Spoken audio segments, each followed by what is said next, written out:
जय हिंद दोस्तों, स्वागत है आप सभी का एक बार फिर से हमारे YouTube चैनल दी कॉपी पेन में। तो आज का टॉपिक बहुत ही इंटरेस्टिंग होने वाला है क्योंकि आज हम लोग सोलर सिस्टम के बारे में पढ़ेंगे।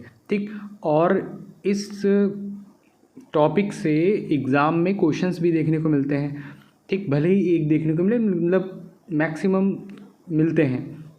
तो सोलर सिस्टम में हम लोग पढ़ेंगे काफ़ी चीज़ें, ग्रहों के बारे में जानेंगे, बुध शुक्र पृथ्वी मंगल इन सब के बारे में जानेंगे, चंद्रमा के बारे में जानेंगे और कुछ साथ ही एक्स्ट्रा जानकारी भी जानेंगे। और ये सभी पॉइंट्स हम लोग लाइन वाइज पढ़ेंगे, line by line. I hope आप लोग अच्छे से पढ़ेंगे और सपोर्ट करेंगे वीडियो का। ठीक, तो चलिए वीडियो की शुरुआत करते हैं सौरमंडल से। और अभी तक आपने हमारे चैनल को सब्सक्राइब नहीं किया है तो जल्दी से सब्सक्राइब कर दीजिए। ठीक, तो चलिए शुरुआत करते हैं सौरमंडल की। इससे पहले एक छोटा सा लेक्चर देने जा रहा हूँ, वो सुन लीजिए और प्लीज़ बोर मत होइएगा, मतलब छोटा सा है, लंबा नहीं है ज़्यादा। ठीक, चलिए। जैसा आप सबको पता है कि हम लोगों ने ब्रह्मांड के बारे में पढ़ लिया है, गैलेक्सी पढ़ लिया है, उसमें तारे कई सारे हैं उनको पढ़ लिया, और प्रत्येक तारों का एक अपना सोलर सिस्टम भी हो सकता है। ठीक, जैसे सूर्य एक तारा ही है और उसका अपना एक सोलर सिस्टम है जिसमें हम लोग रहते हैं। हम लोग पृथ्वी पर रहते हैं, तो पृथ्वी एक सोलर सिस्टम का हिस्सा है ना। ठीक, जिसका मुखिया कौन है, दादाजी कौन है, सूरज हैं। मतलब सूरज कोई लड़का आपका दोस्त नहीं है, मतलब सूरज सन। ठीक, जो आप देखते हैं सुबह उठ के प्रणाम करते हैं जिनको।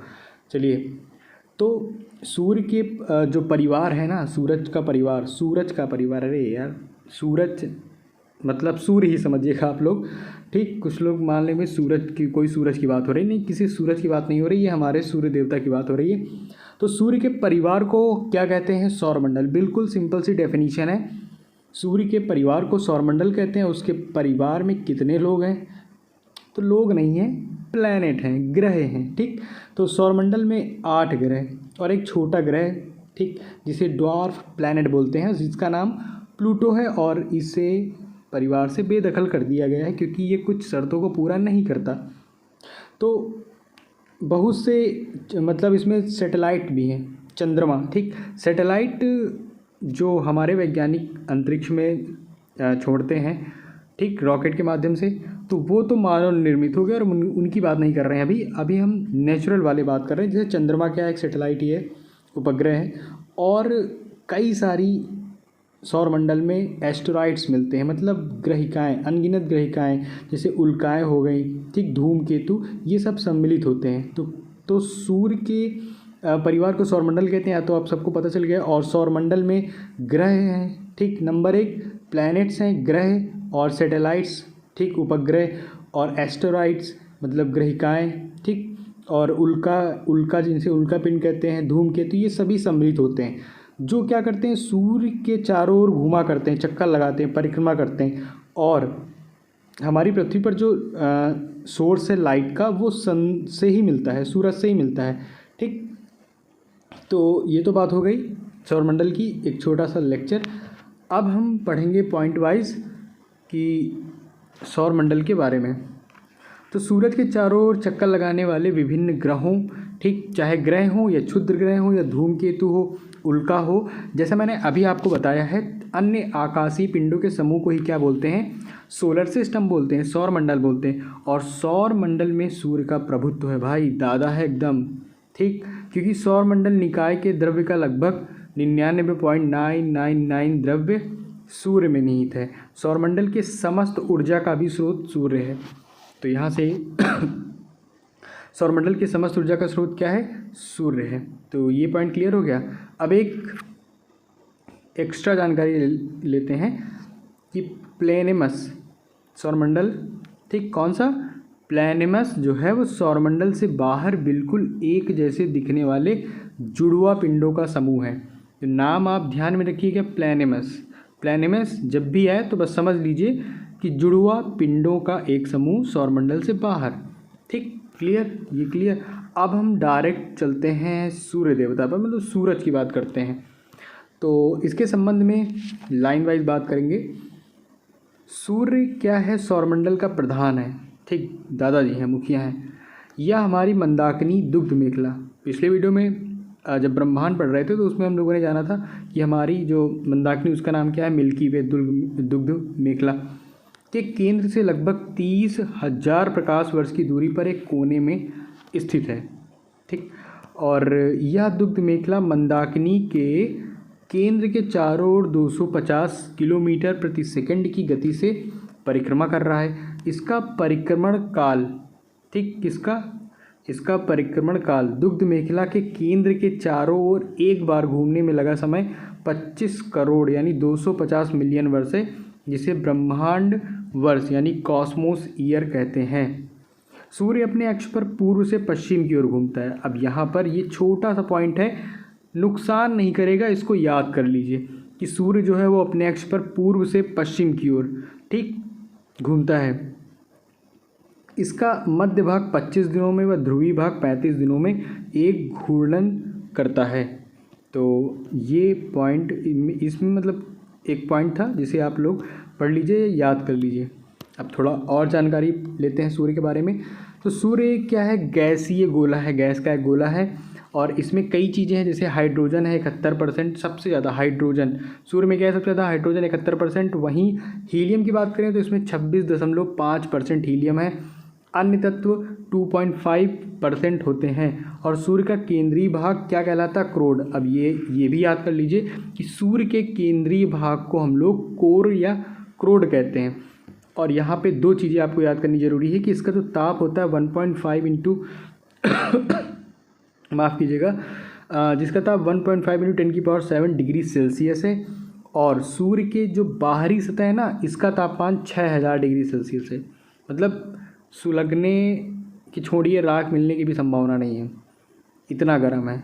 तो इसके कोर का तापमान आप लोगों ने देखा और इसके बाहरी सतह का तापमान आपने देखा कितना है, 6000 डिग्री सेल्सियस।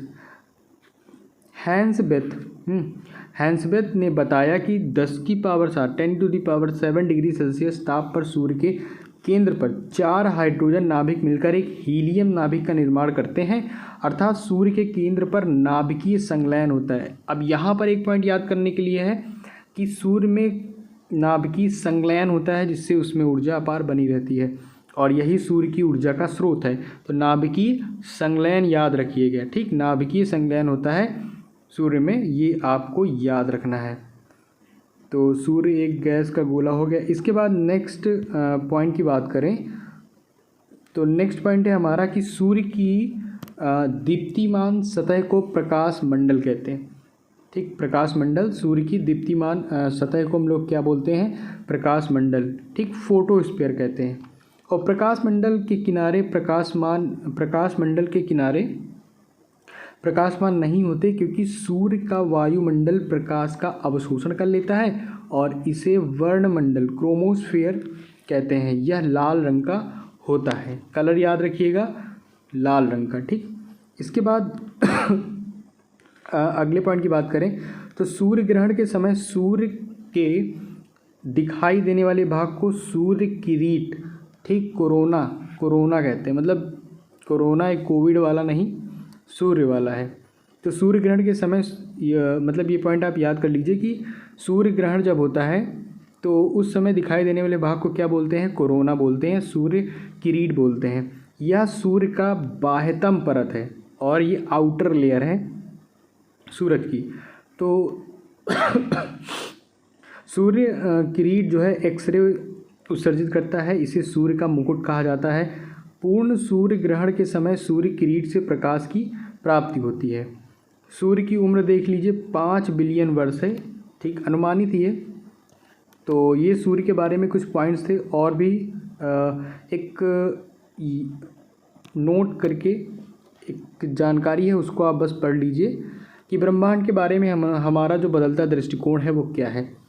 तो प्रारंभ में पृथ्वी को संपूर्ण ब्रह्मांड का केंद्र माना जाता था, क्योंकि उस समय अनेक विद्वान अपनी अपनी कल्पनाओं के ज़रिए, ठीक, या फिर अपने विचारों के ज़रिए ज्योग्राफी के बारे में अलग अलग थियरी देते थे। तो वही दृष्टिकोण है, कैसे पहले क्या था अब कैसे बदल गया। तो प्रारंभ में पृथ्वी को संपूर्ण ब्रह्मांड का केंद्र माना जाता था, जिसकी परिक्रमा सभी आकाशीय पिंड, ठीक, विभिन्न कक्षाओं में करते थे। इसे भूकेंद्रीय सिद्धांत जियोसेंट्रिक थ्योरी कहा गया। इसका प्रतिपादन मिस्र यूनानी खगोलशास्त्री क्लैडियस टॉलमी ने 140 ईस्वी में किया था। इसके बाद पोलैंड के खगोलशास्त्री निकोलस कॉपरनिकस, इम्पॉर्टेंट है, नाम इनका याद रखिएगा। इन्होंने दर्शाया कि सूर्य ब्रह्मांड के केंद्र पर है। ठीक, कौन, इन्होंने क्या बताया?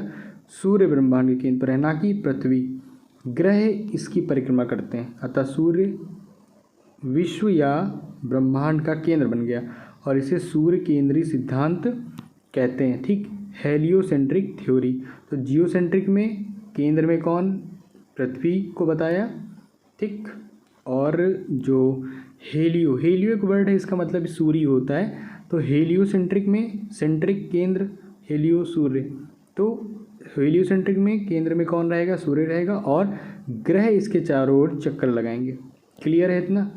आगे और भी है, वो भी पढ़ लेते हैं। 16वीं शताब्दी में टाइको ब्रेह के सहायक जोहानेस कैपलर ने ग्रहीय कक्षाओं के नियमों की खोज की। ठीक, परंतु इसमें भी सूर्य को ब्रह्मांड का, इसने भी क्या कहा कि जो सूर्य है वही ब्रह्मांड का केंद्र है। 20वीं शताब्दी के आरंभ में जाकर हमारी मंदाकिनी दुग्ध मेखला की तस्वीर स्पष्ट हुई। सूर्य को इस मंदाकिनी के एक सिरे पर अवस्थित पाया गया। इस प्रकार सूर्य को ब्रह्मांड के केंद्र पर होने का गौरव समाप्त हो गया। अब नोट करके एक और पॉइंट लिखा है कि केपलर ने सिद्ध किया कि सूर्य के चारों ओर प्रत्येक नक्षत्र का मार्ग कैसा है? दीर्घ वृत्ताकार है। तो ये याद रखिएगा, दीर्घ वृत्ताकार। अब फिर आते हैं अपने पॉइंट्स पर, पढ़ते हैं। तो अगला पॉइंट है कि भविष्य में सूर्य का ऊर्जा देते रहने का समय 10⁻11 वर्ष है। तो ये तो अनुमानता ही बताया जाता है। ठीक, सूर्य के प्रकाश को पृथ्वी तक पहुंचने में ये इंपॉर्टेंट है, 8 मिनट 16.6 सेकंड लगते हैं। ये आप याद कर लीजिए।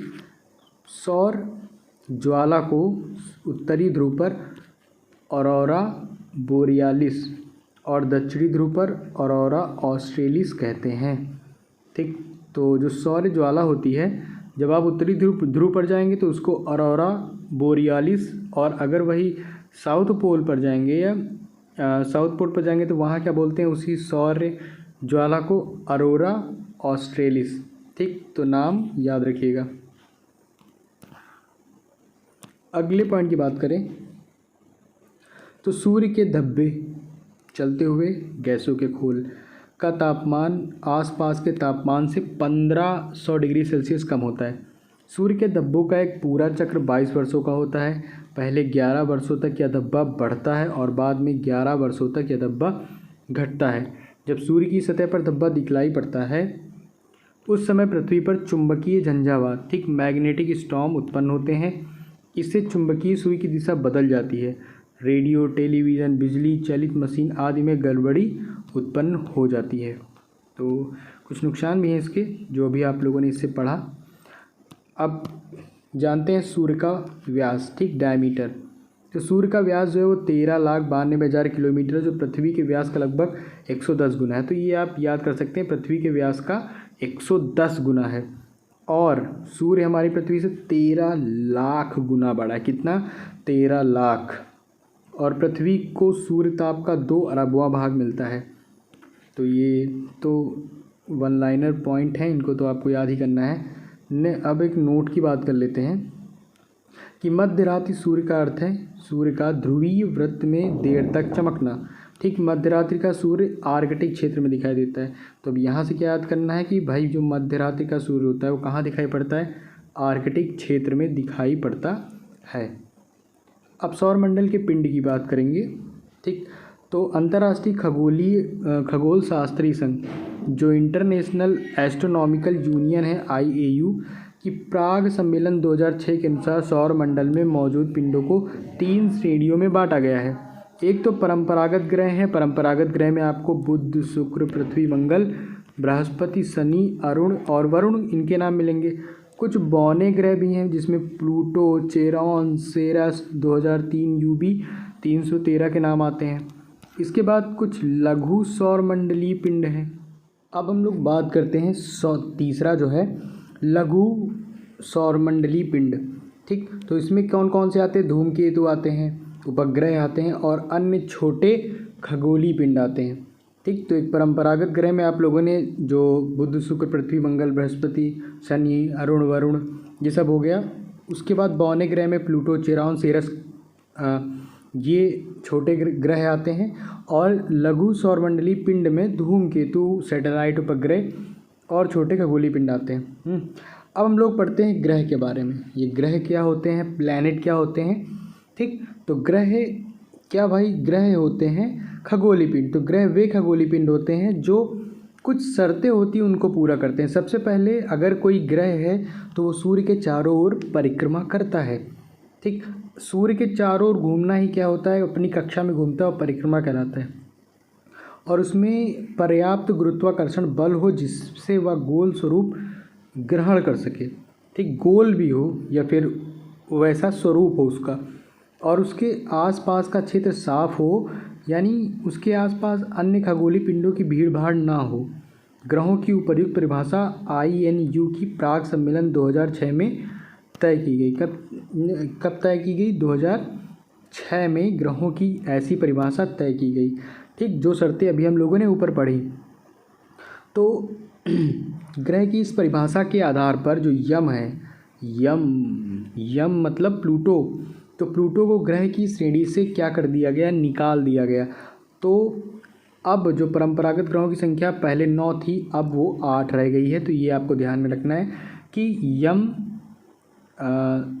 जो है वो ग्रहों की श्रेणी से हट गया है और यम को बौने ग्रह की श्रेणी में रखा गया है। ठीक। ये हो गया। अब ग्रहों को दो भागों में विभाजित करते हैं। कौन कौन से दो भागों में विभाजित करते हैं ये भी पढ़ लेते हैं। तो ग्रहों को दो भागों में विभाजित करते हैं। तो पहला जो है वो है पार्थिव या आंतरिक ग्रह। ठीक। पार्थिव या आंतरिक ग्रह, जिनको टेरेस्ट्रियल और इनर प्लैनेट कहते हैं। तो इसमें 4 आपको पढ़ने। देखिए सीरियल से सॉरी, तो भाई सीरियल से बुध, शुक्र, पृथ्वी, मंगल। ठीक। तो यहाँ से ये 4 अलग हो गए और बृहस्पति, शनि, अरुण और जो वरुण हैं यहाँ से ये 4 अलग हो गए। तो ये जो पहले वाले 4 हैं इनको पार्थिव या आंतरिक ग्रह कहते हैं और लास्ट के जो 4 हैं इनको बाह्य ग्रह कहते हैं। सिंपल सी बात है, यही आपको पढ़ना है बस। ठीक। तो बुध हो गया, शुक्र हो गया, पृथ्वी और मंगल, इनको बोलते हैं पार्थिव ग्रह, क्योंकि ये पृथ्वी के सदृश होते हैं, मतलब समान। सदृश का मतलब होता है सिमिलर, तो पृथ्वी की तरह होते हैं। और ये सूर्य व क्षुद्र ग्रहों की पट्टी के बीच। अब ये क्षुद्र ग्रहों की पट्टी क्या है? तो जैसे मैंने अभी आपको बताया कि बुध है, फिर शुक्र है, पृथ्वी है, मंगल है, बृहस्पति है। तो ये मार्स मतलब मंगल और जुपिटर मतलब पृथ्वी, इसके बीच में जो छोटे छोटे तमाम ग्रह हैं, ठीक, कण हैं, तो इन्हीं की एक पट्टी है, इसी को क्षुद्र ग्रहों की पट्टी बोलते हैं। क्लियर? तो ये बात हो गई। इसलिए इन्हें आंतरिक या भीतरी ग्रह भी कहते हैं और ये सूर्य के बहुत निकट हैं और ये याद रखिए चट्टानों के बने हुए हैं। पृथ्वी पर देखिए चट्टानें ही तो हैं, चट्टानों से बने हुए हैं। अब बाह्य ग्रहों की बात कर लेते हैं। तो बृहस्पति या बाह्य ग्रह कहते हैं। तो ये बृहस्पति से शुरू होते हैं। तो बृहस्पति, शनि, अरुण व वरुण को बृहस्पतीय ग्रह कहा जाता है और सूर्य से बहुत दूर हैं और बहुत बड़े आकार के हैं। ये गैस और तरल पदार्थों से बने होते हैं। मंगल हो गया, बुध हो गया, बृहस्पति हो गया, शुक्र हो गया, शनि, इन 5 ग्रहों को आप अपनी नंगी आंखों से देख सकते हैं, मतलब बिना चश्मा लगाए। नेचुरल जो भगवान ने आपको दी है उन आंखों से आप देख सकते हैं। तो कौन कौन से? मंगल, बुध, बृहस्पति, शुक्र और शनि। ठीक, जैसे डेट नहीं होता है, सोमवार आप छोड़ दीजिए तो मंगल के बाद बुध, फिर गुरुवार उसको बृहस्पति भी कहते हैं यानी थर्सडे, फिर फ्राइडे, फिर सैटरडे। ये तो बहुत अच्छी ट्रिक हो गई, यहाँ से आप याद भी कर सकते हो, भूलेंगे भी नहीं। सोमवार को छोड़ना है, संडे को छोड़ना है, बीच के जो आपके वीक हैं उनके नाम ले लेने, बस उन्हीं ग्रहों को आप नंगी आंखों से देख सकते हैं। क्लियर? अब अगला पॉइंट भी है। ये पॉइंट जो है ना, एग्ज़ाम में पूछ लेते हैं और कि बच्चे क्या होते हैं एकदम कंफ्यूज हो जाते हैं। तो इसलिए इन पॉइंट को आपको ध्यान में बिल्कुल रखना है। तो आकार के अनुसार ग्रहों का क्रम हमको याद करना है घटते क्रम में। तो सबसे बड़ा भाई आ जाता है बृहस्पति, ठीक, बृहस्पति। उसके बाद आपका शनि आ जाता है, शनि, फिर अरुण, ठीक, फिर वरुण, फिर आपका अर्थ, फिर शुक्र, फिर मंगल और उसके बाद बुध। तो घटते क्रम में आप लोगों ने याद कर लिया बृहस्पति, शनि, अरुण, वरुण। अब देखिए सीरियल से आपने क्या याद किया था, बुध, शुक्र, पृथ्वी, मंगल, उसके बाद बृहस्पति, फिर शनि, फिर अरुण, वरुण, ठीक। तो जहाँ पर क्षुद्र ग्रहों की पट्टी थी मंगल और बृहस्पति के बीच, तो वहाँ से ग्रहों का क्रम आप याद कर सकते हैं उसी ट्रिक से कि सबसे बड़ा बृहस्पति है, बृहस्पति के बाद हम लोगों ने शनि, अरुण, वरुण पढ़ा था, इतने पे रुक जाइए। उसके बाद आप आ जाइए पृथ्वी पर। फिर पृथ्वी की जुड़वा बहन शुक्र को कहते हैं, तो इसलिए पृथ्वी और शुक्र एक साथ रहेंगे। बचे कौन से, मंगल और बुध। तो सबसे पहले बुध के पहले क्या आता है, मंगल आता है ना वीक में, तो बुध बाद में आता है, तो इसीलिए ये सबसे छोटा हो गया। तो बृहस्पति, शनि, अरुण, वरुण, पृथ्वी, शुक्र, मंगल और बुध सबसे बड़े हो गए ना। तो सबसे बड़ा ग्रह बृहस्पति हो गया और सबसे छोटा ग्रह कौन सा होगा, बुध हो गया। अब भूलेंगे नहीं ना। अब घनत्व यानी डेंसिटी के अनुसार ग्रहों का क्रम भी देख लेते हैं। तो सबसे ज़्यादा घनत्व जो है वो शनि में है, ठीक। तो शनि, अरुण, बृहस्पति, नेपच्यून, ठीक, मंगल और शुक्र। तो ये क्रम आपको ध्यान में रखना है, बहुत इंपॉर्टेंट है, पेपर में पूछ लिए जाते हैं, लोग कंफ्यूज हो जाते हैं कि कौन किस क्रम में आएगा। अब एक और इम्पॉर्टेंट पॉइंट कि सूर्य से दूरी के अनुसार ग्रहों का क्रम। तो दूरी में तो आपको भाई सीरियल वाइज याद कर लेने हैं बस। सबसे पहले बुध, शुक्र, पृथ्वी, मंगल, बृहस्पति, शनि, अरुण को यूरेनस बोलते हैं और वरुण को नेपच्यून बोलते हैं, ठीक। तो सूर्य के सबसे निकट बुध है, ठीक, ओके। और सबसे दूर कौन सा है, वरुण है, नेपच्यून है। अब द्रव्यमान के अनुसार भी ग्रहों का क्रम देखते हैं, वो भी बढ़ते क्रम में। तो द्रव्यमान बढ़ते क्रम में, ठीक, बढ़ते क्रम में मतलब पहले छोटा, फिर उससे बड़ा, उससे बड़ा, उससे बड़ा। तो बुध, मंगल, शुक्र, पृथ्वी, अरुण, वरुण, शनि और बृहस्पति। तो ये क्रम है, मतलब सबसे कम द्रव्यमान बुध का है और सबसे ज़्यादा द्रव्यमान बृहस्पति का है। परिक्रमण काल मतलब सूर्य के मतलब जो ग्रह हैं वो कितने देर में सूर्य का चक्कर लगाते हैं, परिक्रमण करते हैं। तो बुध जो है सबसे जल्दी कर लेता है, इसीलिए इसको पहले रखा गया है, मतलब सबसे जल्दी मतलब कम समय लेगा।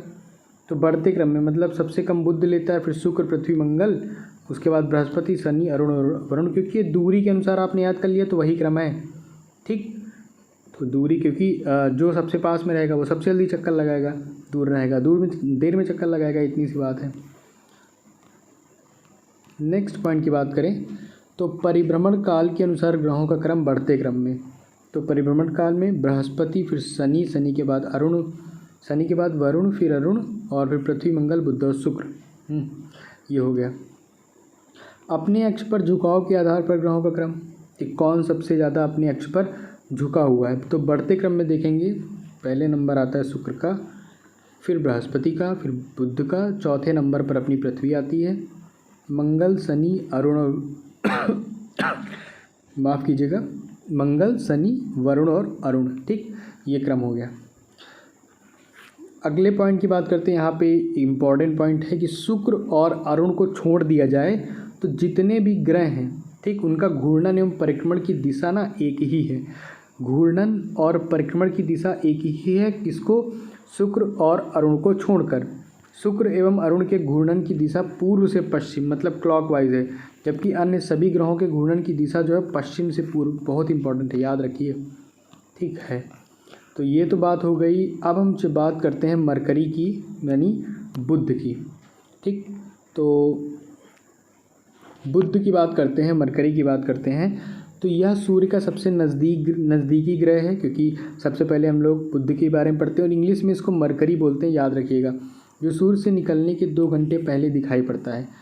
यह सबसे छोटा है, सबसे हल्का है, इसके पास कोई उपग्रह भी नहीं है और इसका सबसे विशिष्ट गुण यह है कि इसमें चुंबकीय क्षेत्र है, ठीक। यह सूर्य की परिक्रमा सबसे कम समय में पूरी करता है, अर्थात यह सौरमंडल का सर्वाधिक कक्षीय गति वाला ग्रह है। इसके बाद यहाँ पर अति गर्म व रातें जो होती हैं बर्फीली होती, जो दिन होते हैं बुध पर बहुत गर्मी वाले होते हैं और जो रातें होती हैं बहुत बर्फीली होती। और इसका जो तापांतर मतलब दिन और रात के ताप का जो अंतर होता है वही तापांतर होता है। सभी ग्रहों में सबसे अधिक 600 डिग्री सेल्सियस है। इसका तापमान रात में -173 डिग्री सेल्सियस व दिन में 427 डिग्री सेल्सियस हो जाता है। खाना पके क्या बचे बिना, इतना गर्म है। तो ये तो पॉइंट आप ये पॉइंट आपको याद रखने होंगे। ठीक, अब बात हम लोग करते हैं शुक्र की बात करते हैं, वेनस की बात करते हैं। ठीक, और वेनस का जो एक अर्थ है वो सुंदरता से लिया जाता है, मतलब शुक्र सबसे चमकदार है ना, इसलिए। तो यह पृथ्वी का सबसे निकटतम है, आपको पता है, और सबसे चमकीला है और सबसे गर्म ग्रह भी है। इसे सांझ का तारा या भोर का तारा कहा जाता है क्योंकि यह शाम में पश्चिम दिशा में तथा सुबह में पूरब की दिशा में आकाश में दिखाई पड़ता है। अन्य ग्रहों के विपरीत या दक्षिणावर्त चक्रण करता है, मतलब क्लॉकवाइज चक्रण करता है। और इसे पृथ्वी की बहन भी कहते हैं, पृथ्वी की भगनी मतलब बहन होता है, पृथ्वी का भगनी ग्रह भी कहते हैं। और यह घनत्व आकार एवं व्यास में पृथ्वी के समान है, इसीलिए इसको कहा जाता है। पृथ्वी के सबसे निकट भी स्थित, और इसके पास कोई उपग्रह नहीं है। ठीक, शुक्र के पास कोई भी सैटेलाइट नहीं है, कोई भी उपग्रह नहीं है, याद कर लीजिए। अब हम लोग बात करते हैं बृहस्पति की, जुपिटर की। ठीक, स्कूटी की बात नहीं कर रहे हैं, जुपिटर बृहस्पति की बात कर रहे हैं, प्लैनेट की बात कर रहे हैं। नहीं, आप टीवीएस जुपिटर समझ लें, ऐसा नहीं है। चलिए, कुछ पॉइंट्स हैं उन्हीं की चर्चा करते हैं। तो यह सौरमंडल का सबसे बड़ा ग्रह है। अब यहाँ पे ये पॉइंट आपको याद रखना है कि बृहस्पति जो है वो सोलर सिस्टम का सबसे बड़ा ग्रह है और इसे अपनी धुरी पर चक्कर लगाने में 10 घंटा सबसे कम, और सूर्य की परिक्रमा करने में 12 वर्ष लगते हैं। जबकि बृहस्पति का द्रव्यमान सूर्य के द्रव्यमान का लगभग 1/1000वां भाग है। इसे मतलब इसके उपग्रह गैनीमीड, ये पीले रंग का है, सभी उपग्रहों में सबसे बड़ा है। तो ये पॉइंट भी आपको याद रखना है कि गैनीमीड जो सैटेलाइट है, उपग्रह है, ये सभी उपग्रहों में सबसे बड़ा है। और किसका है? बृहस्पति का है। चलिए मंगल की बात करते हैं। अभी पृथ्वी की बात हम लोग करेंगे, ठीक, सब रखिए। मंगल की बात करें तो इसे लाल ग्रह, रेड प्लैनेट भी कहते हैं। इसका रंग लाल आयरन ऑक्साइड के कारण है। तो ये दोनों बातें आपको याद रखनी है। यहाँ पृथ्वी के समान 2 ध्रुव हैं तथा इसका कक्षातली 25 डिग्री के कोण पर झुका हुआ है और इसके कारण यहाँ पृथ्वी के समान ऋतु परिवर्तन होता है। ठीक, ये बात हो गई। और इसके अक्ष का मान एवं अक्ष का झुकाव पृथ्वी के समान है। यह अपनी ध्रुव पर 24 घंटे में एक बार पूरा चक्कर लगाता है। और ये इम्पोर्टेंट है, पेपर में पूछा भी जाता है कि इसके 2 उपग्रह, एक का नाम फोबोस है, एक का नाम डीमोस है। फोबोस डीमोस, ये तो आपको याद रखने हैं। फोबोस डीमोस किसके उपग्रह हैं? मार्स के। ठीक, मंगल के। सूर्य की परिक्रमा करने में 687 दिन इसे लगते हैं। ठीक, अगले पॉइंट की बात करें इसी से रिलेटेड, तो सौर मंडल का सबसे बड़ा जो ज्वालामुखी है, इम्पोर्टेंट है, सौर मंडल का सबसे बड़ा ज्वालामुखी जो है वो ओलिपस मेसी एवं सौर मंडल का सबसे ऊंचा पर्वत निक्स ओलंपिया। याद रखिएगा 2 नाम, ओलिपस मेसी और निक्स ओलंपिया। तो अगर आपको नहीं याद होता है तो मेसी जो फुटबॉलर है उससे आप याद कर सकते हैं। तो भाई फुटबॉल इतना भयानक खेलता है जिससे ज्वालामुखी से लावा उद्गार होता है। तो ज्वालामुखी रिलेटेड टू मेसी, और सबसे ऊंचा पर्वत ओलंपिया मतलब ओलंपिक गेम से आप याद रख सकते हैं। तो सौरमंडल का सबसे बड़ा जो ज्वालामुखी है ओलिपस मेसी, और सौरमंडल का सबसे ऊंचा पर्वत निक्स ओलंपिया जो माउंट एवरेस्ट से 3 गुना अधिक ऊंचा है। कहाँ पर है? इसी मंगल ग्रह पर स्थित है। ठीक, कहाँ पे है? इसी मंगल ग्रह पर स्थित है। अब नोट करके पॉइंट लिखा है उसको भी हम लोग पढ़ लेते हैं। मार्स ओडेसी नामक कृत्रिम उपग्रह से मंगल पर बर्फ छत्रकों और हिम शीतित जल की उपस्थिति की सूचना मिली है। इसलिए पृथ्वी के अलावा यह एकमात्र ग्रह है जिस पर जीवन की संभावना व्यक्त की जाती है। 6 अगस्त 2012 ईस्वी को नासा का मार्स क्यूरियोसिटी रोवर नामक अंतरिक्ष यान मंगल ग्रह पर गेल क्रेटर नामक स्थान में पहुंचा। यह मंगल पर जीवन की संभावना तथा उसके वातावरण का अध्ययन कर रहा है। ठीक, और भारतीयों ने भी ये चमत्कार करके दिखाया है। भारतीय अंतरिक्ष अनुसंधान संस्थान मतलब Indian space research organisation, ISRO जिसे आप लोग कहते हैं, ने अपना मंगलयान मार्स ऑर्बिटर मिशन, जिसे MOM कहते हैं, डेट क्या थी? 5 नवंबर 2013 को श्रीहरिकोटा आंध्र प्रदेश से ध्रुवीय अंतरिक्ष प्रक्षेपण यान मतलब PSLV C-25 से प्रक्षेपित किया। डेट और इस प्रक्षेपण यान का नाम याद रखिएगा, PSLV C-25 है। यह भारत का पहला अंतराग्रही अभियान है। इसरो सोवियत अंतरिक्ष कार्यक्रम, नासा एवं यूरोपियन अंतरिक्ष एजेंसी के बाद चौथी अंतरिक्ष एजेंसी है जिसने मंगल ग्रह के लिए अपना अंतरिक्ष यान भेजा। तो ये भाई MOM मतलब मार्स ऑर्बिटर मिशन के बारे में बातें थी, और एक नासा के बारे में। अब हम लोग शनि की बात करते हैं, सैटर्न की बात करते हैं। तो शनि को सैटर्न बोलते हैं। यह आकार में दूसरा सबसे बड़ा ग्रह, पहला बृहस्पति था, ये दूसरा है।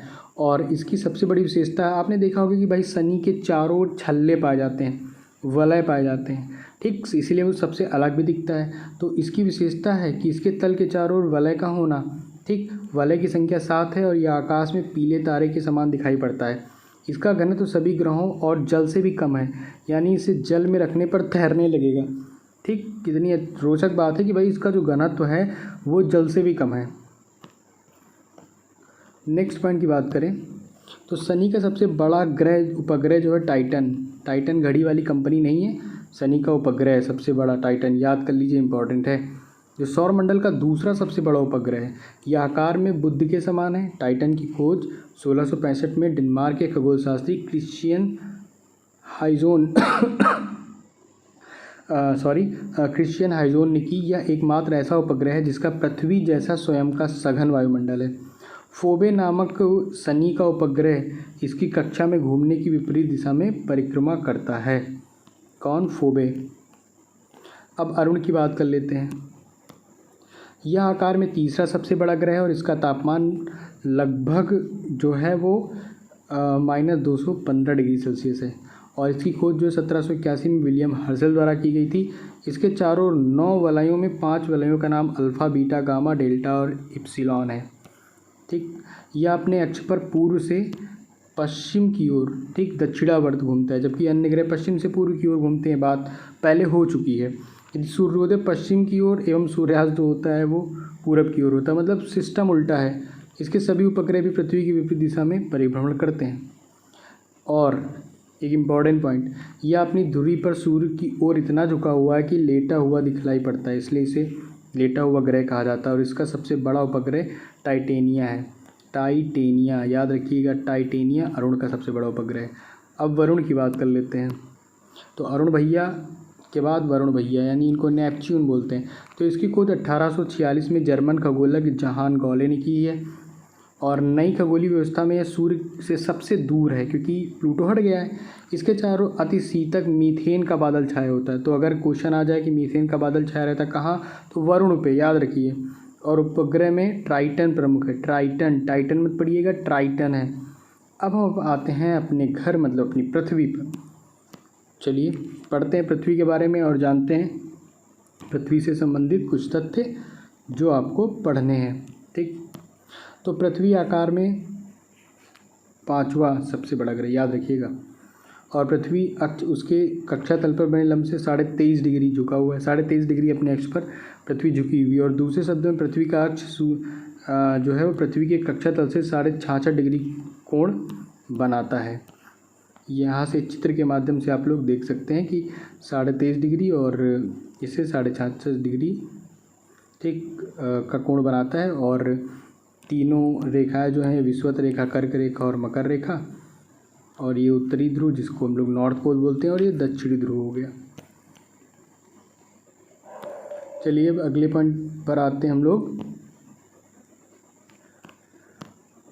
यह सौरमंडल का एकमात्र ग्रह है जिस पर जीवन है और इसका एकमात्र उपग्रह क्या है? चंद्रमा। आप सबको पता है। विषुवतीय व्यास की बात करें, मतलब विषुवत रेखा से, तो 12,756 किलोमीटर। और ध्रुव की बात करें तो 12,713.6 किलोमीटर। और दोनों व्यासों का अंतर जो है 43 किलोमीटर है। पृथ्वी का औसत व्यास जो है 12,742 किलोमीटर। इसकी गणना सबसे पहले इरेटोस्थनीज ने की थी। सूर्य से पृथ्वी की दूरी 149.6 मिलियन किलोमीटर है। और रोटेट कैसे होती है? तो ये अपने अक्ष पर, याद रखिएगा, पश्चिम से पूर्व, ठीक, रोटेट होती है 1610 किलोमीटर प्रति घंटा की चाल से। और समय कितना लगता है? नॉर्मली हम लोग 24 घंटे काउंट कर लेते हैं, लेकिन 23 घंटे 56 मिनट और 4 सेकंड में पूरा एक चक्कर लगाती है।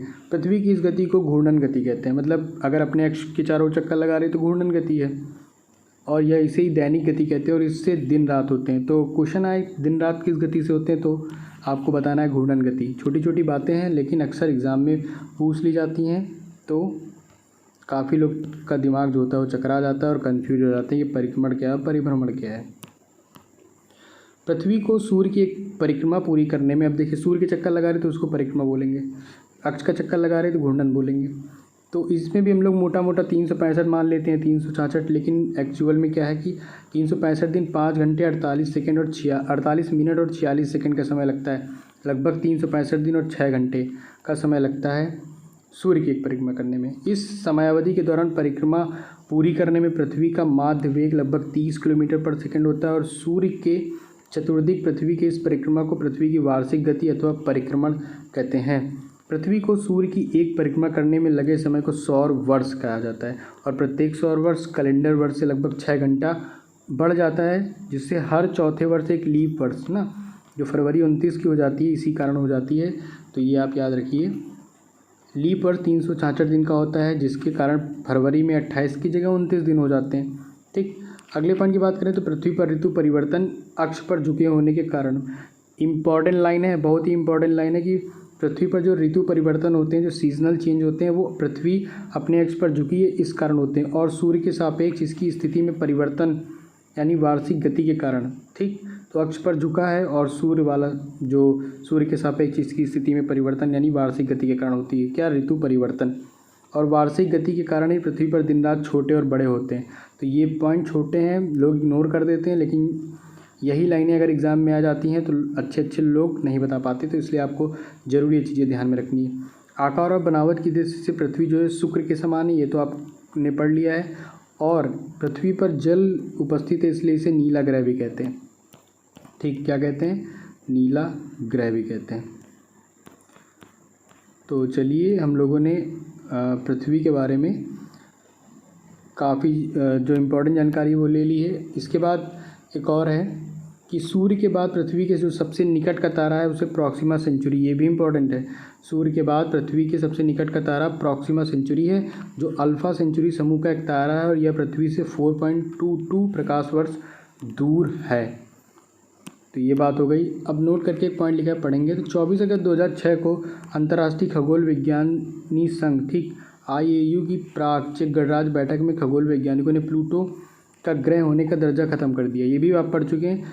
क्यों ख़त्म किया, क्योंकि भाई इसकी कक्षा वृत्ताकार नहीं है पहली बात, और यह वरुण ग्रह की कक्षा से होकर गुजरती है। नई खगोलीय व्यवस्था में प्लूटो को बौने ग्रहों की श्रेणी में रखा गया है और सूर्य का भी निकटतम तारा है। क्लियर। अब साइरस या डॉग स्टार पृथ्वी से 9 प्रकाश वर्ष स्थित हैं, दूर स्थित हैं, एवं सूर्य से 2 गुने द्रव्यमान वाला तारा है। ये तारा, इसका द्रव्यमान ना सूर्य से भी 2 गुना है। यह रात्रि में दिखाई देने वाला सर्वाधिक चमकीला तारा है। तो पृथ्वी की बात हो गई है। अब हम अपने मामा जी के पास जाते हैं, मतलब चंद्रमा के पास जाते हैं, मून के पास जाते हैं। तो चंद्रमा की सतह और उसकी आंतरिक स्थिति का अध्ययन करने वाला विज्ञान सेलेनोलॉजी कहलाता है। ठीक, अब ये आप याद कर सकते हैं ठीक जानकारी के लिए कि चंद्रमा की सतह और उसकी आंतरिक स्थिति का अध्ययन करने वाले विज्ञान को हम लोग सेलेनोलॉजी कहते हैं। चंद्रमा पर धूल के मैदान को शांति सागर कहते हैं। यह चंद्रमा का पिछला भाग है जो अंधकारमय होता है।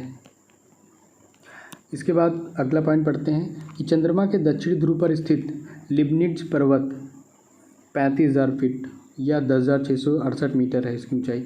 चंद्रमा का उच्चतम पर्वत है। तो चंद्रमा पर एक पर्वत भी है सबसे ऊंचा, नाम क्या है उसका, लिबनिट्ज पर्वत। क्या नाम है, लिबनिट्ज पर्वत। और चंद्रमा को जीवाश्म ग्रह भी कहा जाता है। तो ये तो आपको शायद ही पता हो, तो याद कर लीजिए, चंद्रमा को जीवाश्म ग्रह भी कहा जाता है।